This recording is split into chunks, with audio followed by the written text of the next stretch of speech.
안녕하세요. 오늘은 우리가 기댈 때가 있어야 된다는 것의 중요성에 대해서 말씀드리도록 하겠습니다. 우리가 기댈 때가 있어야 된다 이렇게 얘기를 하면 무슨 소리야? 가장 중요한 거는 독립심이지 이렇게 이야기하는 분들이 많아요. 그러니까 자율적이고 독립적인 게 아주 중요하다는 식의 이야기를 해요. 자, 그런데 이런 것들은 아무래도 제가 보기에 이 서구 사회의 영향을 받은 때문인 것 같아요. 서구 사회에서는 그 무엇보다도 이 개개인의 자율성, 독립성을 강조하거든요. 그래서 심지어 어떤 아이가 눈에 사시였다는 거예요. 사시가 오니까 그 사시인 것을 수술을 시키는데 우리 한국에서는 어때요?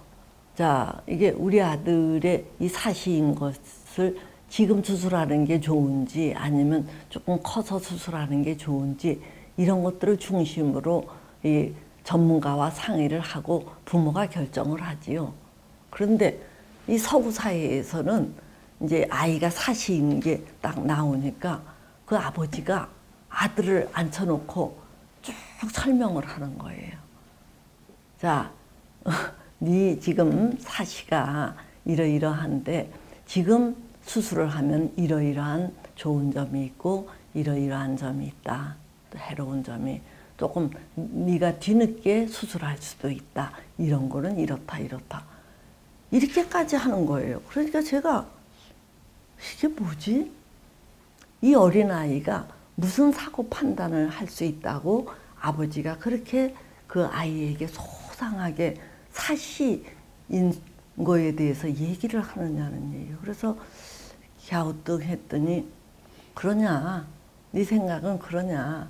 근데 나는 어린아이도 자기의 선택권이 있다고 믿는다. 그래서 설명을 한다는 거예요. 그러니까 저는 그런 일을 접하고 참 이게 뭐라고? 이건 어떻게 생각해야 되나? 상당히 갸우뚱한 적이 있어요. 이제 이런 것뿐만 아니라 또 제가 이제 유학할 당시가 이제 벌써 몇십 년 전이에요. 그때 이렇게 보면은 식당에서 아버지하고 이 딸하고 이렇게 단둘이 식사하는 걸 이렇게 이제 수시로 본 적이 있어요. 그랬더니 누가 얘기를 하더라고요. 이혼하고 저 홀로 사는 아빠가 그 아이를 키우는 집안이라고. 그래서 그런가 보다 했는데 이제 어떤 사태가 벌어지느냐 하면은 그 아버지가 그 전에 들은 얘기예요. 수시로 여자친구를 집에 데리고 오는 거예요. 집에 데리고 오면은 아버지가 그 여자친구를 자기 딸에게 소개를 시켜요. 자, 이 아줌마는 뭐 낸시다. 그러면 이 꼬마가 Hi, 응? How do you do? I'm glad to see you. 뭐 I'm glad to meet you. 뭐 이런 식으로 그 꼬마가 만나 뵙게 돼서 반갑습니다. 이런 이야기를 하고 이제 물러선다는 얘기예요. 그러니까 저는 그런 거를 보면서 아니 저 꼬마가 응? 이게 뭐 하는 건가 하는 생각이 들어요. 근데 이제 우리 한국 사회에서는 그렇게 안 하지요. 이혼한 엄마나 아빠가 누군가를 데리고 오면은 애가 불안해할까 봐 그 여자친구를 만나든 남자친구를 만날 때 바깥에서 만나고 애에게는 시침이 뚝 따지 애에게 이렇게 소개를 안 시켜준다는 얘기예요. 그래서 이런 것들을 보고 이게 문화 차이라고 뿐이 할 수가 없어요.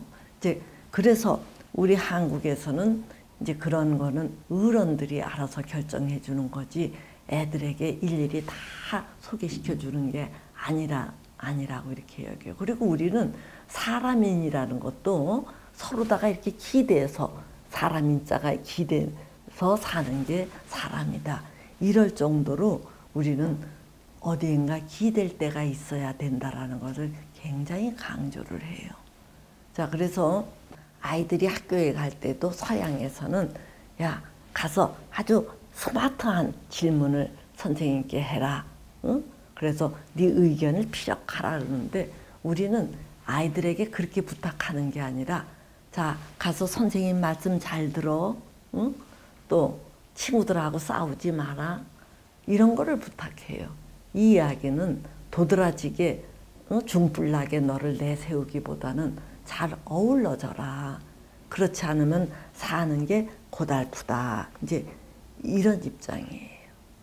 자, 그래서 우리는 어디엔가 기댈 때가 있다라는 것을 상당히 중시하는데 이게 왜 중요한지를 이제 상담 사례에 의해서 하나 뽑아서 말씀을 드릴게요. 제가 아침에 이 현직에 있을 때였어요. 이게 출근을 하다가 어느 동료 교수를 만났어. 그랬더니 그 동료 여교수가 아우 장 교수 응? 내 얘기 좀 들어봐. 이거 어떻게 하면 좋겠어. 이래요. 저보다 연배가 위셔요. 그러면서 이 양반이 자기 연구실로 가는 게 아니라 이제 저랑 주차장에서 이렇게 걸어오면서 이제 저희 방으로 왔어요. 그래서 제가 차를 한 잔 대접을 하면서 그래 무슨 얘긴데요? 이제 그랬더니 자기 아들이 대학을 갔대요. 대학을 갔는데 고등학교 아들이 다닐 때까지는 아버지와 사이가 나쁠 겨를이 없었다는 거예요. 이제 공부하느라고 뭐 바쁘고 그랬는데. 근데 애가 이제 대학교를 가서 서클 활동이니 동호회니 뭐 등등 하면서 밤늦게 술 취해서 들어오기도 하고 그러니까 남편, 즉 애 아버지가 그 꼴을 못 본다는 거예요. 그래서 그냥 막 눈을 부릅뜨고 응? 이제 난리를 치니까 이 아들이 이 아버지가 하도 이렇게 소리 지르니까 그거를 피해서 오느라고 아버지가 잠들은 뒤에 더 들어온다는 거예요. 아버지가 이제 11시, 12시에 잠이 드니까 1시, 2시에 오고 그리고 남편이 즉 아버지가 출근하기 전에 안 일어난다는 거예요. 뒤늦게 일어나고. 자, 그런데 문제는 주말에 이제 발생이 된다는 거예요. 주말에 응?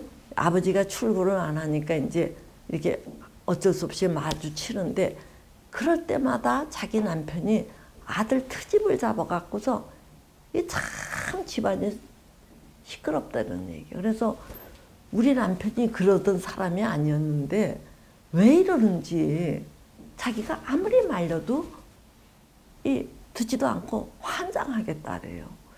그래서 이게 뭔가 하고 생각하다가 제가 물었어요. 혹시 당신 남편이 대학교 시절에 죽도록 고생하면서 대학교 다닌 사람이냐 그랬더니 이 여교수가 깜짝 놀래요. 어? 어떻게 그걸 아느냐요. 그래서 그 지피는 데가 있어서 그래요. 그랬더니 이 여교수가 고개를 끄덕이면서 자기 남편이 집안이 가난해서 홀로 이제 지방 출신이에요. 홀로 상경을 해서는 죽을 고생을 하면서 알바하고 이러느라고 무지무지 고생을 하면서 대학을 다녔대요. 그래도 하여튼 남편이 굉장히 이 공부를 잘해서 이 대학교 교수까지 됐어요. 응?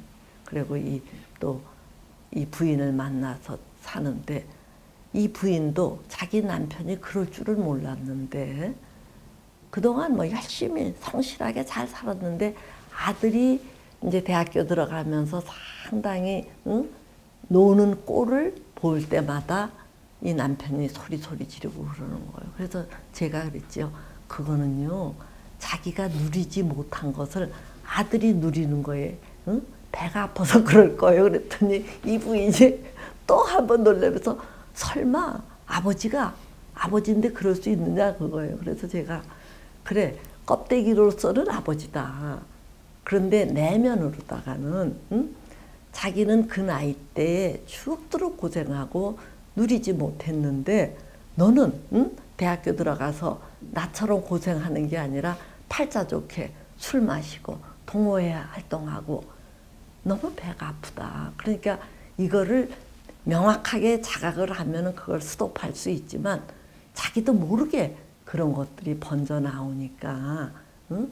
지금 그렇게 꼴을 못 맞추는 거다. 그래서 한마디로 당신 남편이 이 대학교 시절에 부모님께 기대지 못하고 고생하고 살았던 그 반작용, 부작용이 지금에서야 나타나는 겁니다. 그러니까 아 그렇겠다 그렇겠다 그 여교수가 그렇게 얘기를 해요. 그리고 얼마 뒤에 보니까 결국은 그 아들을 좋은 대학교인데 그 아들을 여기에서 키우지 못하고 유학을 보냈더라고요. 응? 유학을. 그래서 저는 글쎄 아들이 이미 좋은 대학교에 들어갔으면은 한국에서 학부를 정도 나와야 학맥 생기고 또 어느 정도 머리가 야문 다음에 유학을 갔다 와야 다시 돌아올 자리도 있는데 응? 그 좋은 학교를 팽개치고 유학을 가서 백인 사회에 진입하기도 그렇고 그렇다고 또 한국 사회에 와서 자리 잡기도 어려울 텐데 하면서 갸우뚱한 적이 있습니다. 이제 바로 이런 게 이 대학 시절에는 대학생답게 부모의 보호를 받아가면서 자라는 게 좋아요. 그래서 이제 이런 차원에서 저도 제 조카가 그 뭐 대학교 들어가서 알바를 한다고 막 두 군데를 뛴다고 바빠요. 그래서 제가 한 번은 조카를 앉혀놓고 야, 뭘 그렇게 알바한다고 그렇게 고생을 하냐 그러니까 이 애가 뭐라고 얘기를 하느냐면 고모 부모님께 손 안 벌리고 내가 자립하는 게 좋은 거 아니에요? 이래요. 여자아이인데.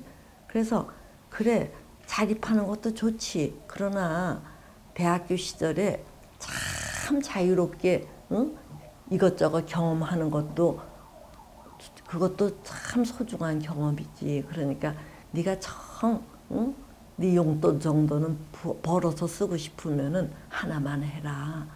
두 개 한다면서 골방에 갇혀갖고 뭐 수학, 영어 가르친다고 했으냐. 나머지 시간에는 축제 이런 데 돌아다니면서 깔깔 웃고 경험하고 이런 게 좋다. 그랬더니 조카가 알아들었는지 고개를 끄덕끄덕 하면서 무슨 말인지 알겠다. 이렇게 얘기를 해요. 그래서 너무 일찍이 자립하고 독립할 경우에는 어떤 폐단이 있느냐 하면은 서열, 우린 한국이 그래도 서열 문화인데 서열에 대해서 이 존중하는 마음을 갖지 못하고 내가 다 할 수 있다. 뭐든지 이 대등하다. 이런 차원에서 이제 생각하는 경향이 있어요. 자, 제가 이 기댈 때가 있어야 한다라는 거를 이제 강조했는데 이거는 비단 어린애뿐만이 아니에요. 어린애는 당연히 부모를 기대야 되지요. 그래서 저는 이 어린애들이 중고등학교 애들이 막 종교에 의지하고 하는 것도 부모를 충분히 기대지 못해서 헛헛한 마음으로 종교에 기대는 게 아닌가. 그래서 그거를 별로 바람직하지 않다라고 말했던 적이 있는데 애는 애다운 수준에서 부모를 기대는 게 좋고 또 중년 정도가 되면은 이제 뭐 자기가 잘났다 이러기만 할 게 아니라 그래도 인생을 더 살아서 어떤 노하우를 많이 축적한 어떤 선배라든가 또는 상사라든가 이러한 분들을 이렇게 가까이 하면서 어떤 큰 일이 있을 때 가서 상의를 한다든가 또는 조언을 받는다든가 이럴 수 있는 이게 참 좋아요. 그래서 우리가 기댈 때를 마련한다라는 것은 어린애일 때만이 아니라 중년이 되면 중년이 된 대로 성인이 된다면 성인이 된 대로 나이들은 저도 지금 제가 뭐 세상을 아주 자신만만하게 사는 게 아니거든요. 제가 아는 것은 익숙하게 얼마든지 하는데 난데없이 잘 모르겠는 게 훅 터져 나올 때가 있어요. 그러면 이럴 때 어디엔가 상의할 때가 없다라고 생각하면 참 당황스럽고 막막할 것 같아요. 그래서 저도 이 나이가 됐어도 가끔 이렇게 그 상의할 때를 위해서라도 섬기는 사람들이 여럿 있습니다. 그래서 때가 되면 그분네들을 찾아뵙고 섬기고 또 뭔가 조금 갸우뚱해지는 게 있으면 가서 묻곤 이렇게 하지요. 저도 이 나이가 돼도 어디 가서 묻고를 한다 그러니까 어떤 사람들은 자기는 눈 씻고 찾아봐도 그런 대상을 찾을 수가 없다 뭐 이런 얘기를 하는데 글쎄 그거는 제가 참 받아들이기가 어려워요. 얼마나 이렇게 까칠하고 부정적이었으면 주변에서 그런 사람들을 못 찾는가 하는데 정 그렇다면은 자기가 어느 정도 그런 사람을 찾을 때까지라도 좀 다소 인위적인 맛은 있지만 상담자라도 한 사람 설정해두고 간간히 어려운 일이 있을 때마다 와서 상의를 하는 것도 괜찮아요. 옛날에는 상담이라고 하면은 뭔가 꼭 이렇게 병리적인 문제, 심각한 문제가 있을 때 찾아가는 대상이 상담자다 했는데 요즘엔 그렇지 않아요. 요즘에는 이제 서로 다 뿔뿔이 사는 세상이 되어버렸잖아요. 핵가족화가 되면서. 자, 그러니까 이게 자기에게 무슨 어려운 일이 있을 때 딱히 찾아갈 대상이 없다는 얘기예요. 이럴 때 쉽게 이제 일종의 멘tor 또는 코치 이렇게 그 설정해 두고 뭐 어려운 일이 있을 때 가서 이러한 일이 있는데 저보다 조금 눈이 밝은 선생님께서는 어떠십니까? 하고 물으면은 그동안 많은 이제 경험을 했기 때문에 그 사람보다는 이게 훨씬 객관적으로 상황이 보이죠. 그럴 때 글쎄 그럴 때는 이렇게 하는 게 어떠냐. 이렇게 여기를 건드려서 저기를 터트려 갖고 이렇게 전개시키는 게 어떠냐. 이런 정도는 이 조언을 해드릴 수 있으니까 그냥 헛헛한 마음으로 너무 불안해하면서 걱정하지 마시고 그런 대상을 마련해 두고 그때그때 활용하시는 것도 이 세상을 살아가는 하나의 지혜가 아닐까 이런 말씀을 드립니다.